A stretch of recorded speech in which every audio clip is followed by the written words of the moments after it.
ഡിങ്കിന്റെ നാമത്തിൽ ഞാൻ പറയുന്നു, ഇന്ന് ഈ പണ്ടാരത്തിന്റെ ദേഹത്ത് കയറിയിരിക്കുന്ന സകല പിശാചുക്കളെയും ഡിങ്കൻ ഇടിച്ച് പുറത്ത് ചാടിയും. ഡിങ്കൻ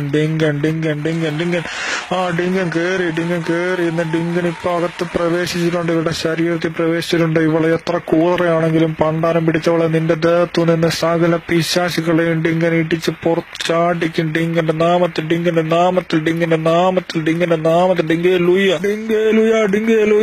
ഇപ്പൊ ഈ പണ്ടാരത്തിന്റെ ശരീരത്തിനുള്ളിൽ പ്രവേശിച്ച് എല്ലാ പിശാചുക്കളെ ഇടിച്ച് കൂമ്പ് വാട്ടി നട്ടലടിച്ചൊടിച്ച് കുത്തി കൊടലുമാല പുറത്തെടുക്കും. ഡിങ്കൻ എല്ലാവരും ഒന്ന് കൈയടിച്ച് പ്രോത്സാഹിപ്പിച്ച് ഡിങ്കന്റെ നാമത്തിൽ ഡിങ്കേ ലൂയ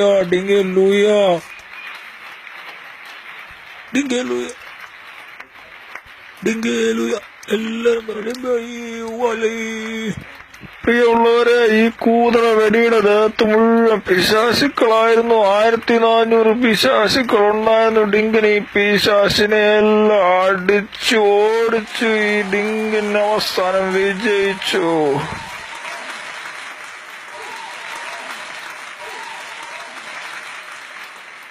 കഴിഞ്ഞ കുറെ നാളുകളായിട്ട് എനിക്ക് ഇങ്ങനെ ഇരിക്കുന്ന ഇരിപ്പിലൊക്കെ ഇങ്ങനെ കൈകൊണ്ട് കോട്ടയാണ് ഞാനങ്ങ് തോന്നുമായിരുന്നു. പക്ഷെ പല ആശുപത്രികളിലും കൊണ്ട് കാണിച്ചപ്പോ അവരെനിക്ക് ഭ്രാന്താന്ന് പറഞ്ഞതല്ലാതെ വലിയ ചികിത്സയൊന്നും കിട്ടിയില്ല. പല പ്രാവശ്യം എനിക്ക് അവര് ഷോക്കൊക്കെ അടിച്ചു, പക്ഷെ ഒന്നും ശരിയായില്ല. പക്ഷെ ഇവിടെ വന്ന് പ്രാർത്ഥിച്ചപ്പോ ഈ ഡിങ്ക പാസ്റ്റർ എന്നെ തൊട്ട് പ്രാർത്ഥിച്ചപ്പോ ഡിങ്കൻ എന്റെ ശരീരത്തിനുള്ളിലോട്ട് പ്രവേശിച്ച് സകല ജഗത്താന്മാരെ ആടിച്ച് നിലംപരിച്ചാക്കിയപ്പോ എനിക്ക് ഭയങ്കര സുഖമുണ്ട്. ഞാൻ എന്നും ഡിങ്കിന് സ്തുതിക്കും. ഡിങ്കേലുയ. ഇതൊക്കെ കണ്ട് മറ്റു ദൈവങ്ങൾ ഡിങ്കനെ കാണാനെത്തുന്നു. ജീവിക്കാൻ ഇപ്പം ഒരു മോഹം തോന്നുന്നു. അതുകൊണ്ട് ചോദിക്കുക, എന്നെ കൊല്ലാതിരിക്കാൻ പറ്റുമോ?